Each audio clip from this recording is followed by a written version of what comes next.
Time now 6:28. Coming up on Montana this morning, record-breaking numbers for your holiday travel weekend at Bozeman's airport.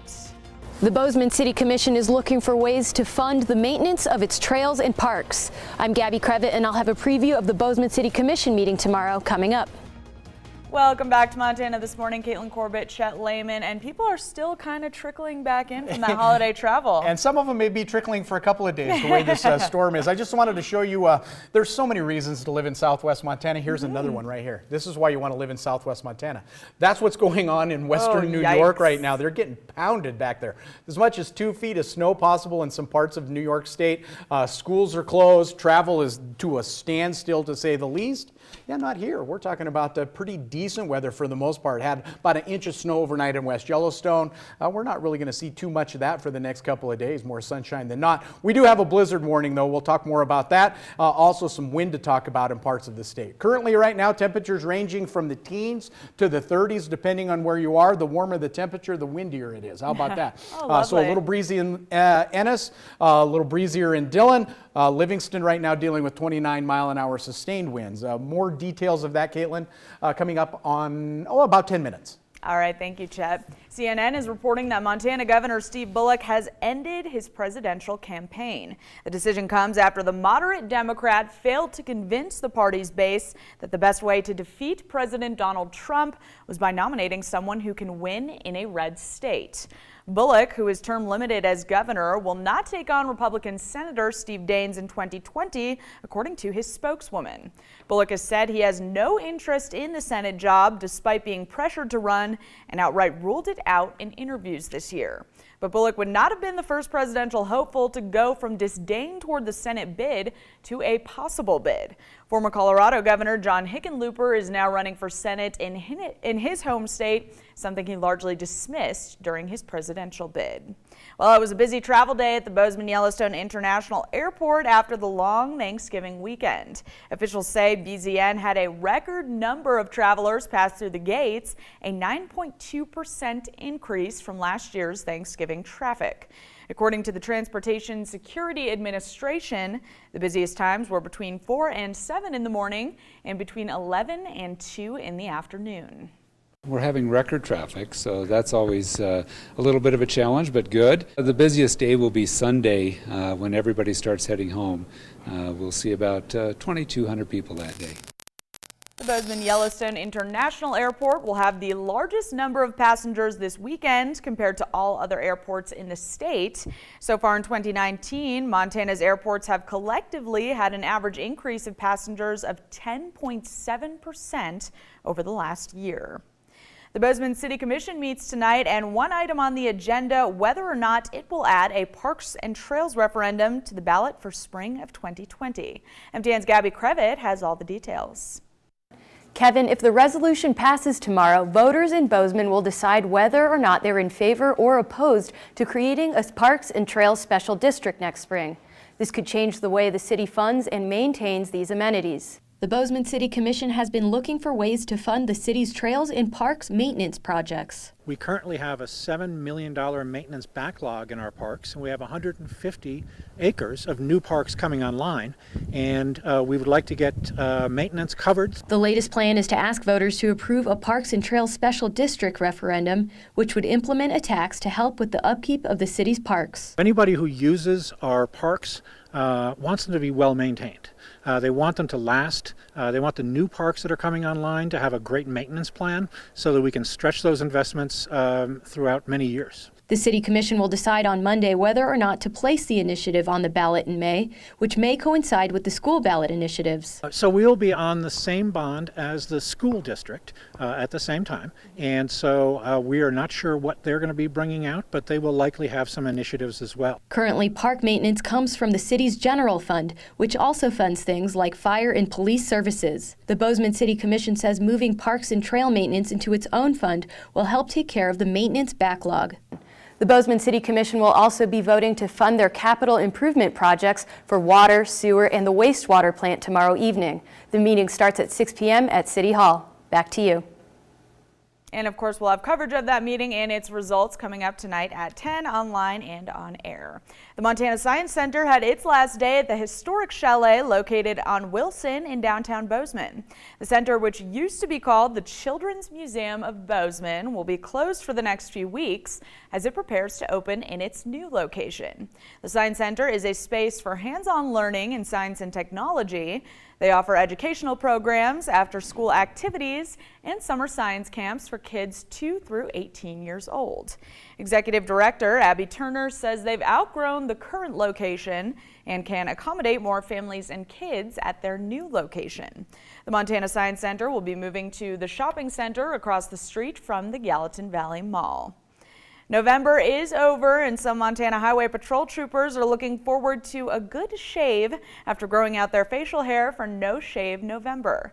The troopers have scrapped the typical clean-shaven look for a mustache or a beard. Noshave November participants grow out facial hair to raise cancer awareness and start conversations involving cancer education. Montana State Trooper Laramie Stefani says troopers will donate funds normally spent on grooming to cancer research. The money that we end up spending on shaving and grooming, we save through the whole month and we donate that at the end of the month to help with cancer research and to aid those who are battling cancer. Noshave November programs across the country raise thousands of dollars for cancer research every year. Trooper Stefani says he does look forward to shaving his mustache on December 1st. That was just 2 days ago, so I'm sure he's clean shaven by now. And before we go to break, next story. Okay, Christian Parish, also known as Superman, combines Native American culture, comedy, and hip-hop culture to connect with the younger generation. Here's this morning's Under the Big Sky. Crow culture has its own music, has its own rhythms, its own dance. Then you have hip-hop. I never put them together like that because I always thought it was almost disrespectful. I was dancing at MSU Bozeman for Native American Heritage Day. We get done presenting culture and we go off to the side and they said, "Hey, we heard that you guys rap too." We're like, "Yeah, we do." They're like, "You guys should rap for these guys." "Yeah, we can, sure." We're gonna go change into our hip hop stuff, come back and rap. And the lady's like, "Where are you guys going?" We're like, "Well, we're gonna go change and we'll come back." She's like, no, there's no time. We're like, we're dressed in our regalia. And I looked at my nephew, who's a traditional dancer, and he's like, "Let's just do it." All right, so we get up there in our regalia, put on the beat. We start rapping, in our outfits, and everybody's like, "What the heck is this? This is cool, all right. It just became unique at that moment. It became something different. We get done, and I see one of our elders walking over, and I'm like, "Oh no." He's gonna say something, like, "Boy, shouldn't have done that, what are you doing?" As he got closer, I looked up, and he took his hat off. He said, "Grandson, that was pretty damn powerful." He said, "I want to shake your hand." He said, "You boys, you got up there and you showed all these people and you're proud to be Native. You talked about the history of the dance, you knew what you were talking about. I heard you talking about being drug and alcohol free, being a father, a family man. And then you spoke the language of those youth, which was hip hop. You boys keep that up." And so to hear it, from our own elders, it was a good thing to put the two cultures together as long as you have good intentions and a good heart doing it, and you're able to present that in a respectful manner.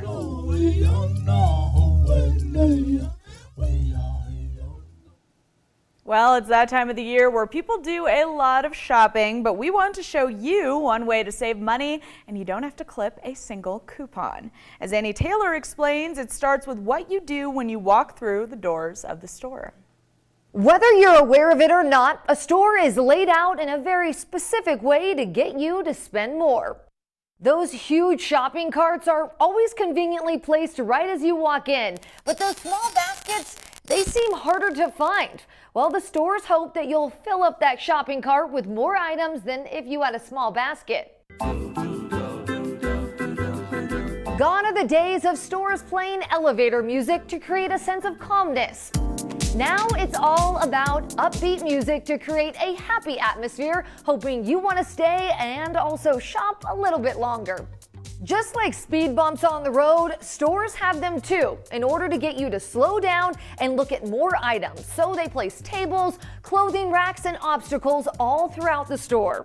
How about those big signs that say buy one, get the next one half off? Well, they seem like they're a great deal, and they are if you're planning on already buying two. But if you only needed one, buying another half off is still getting you to spend more than you were planning on.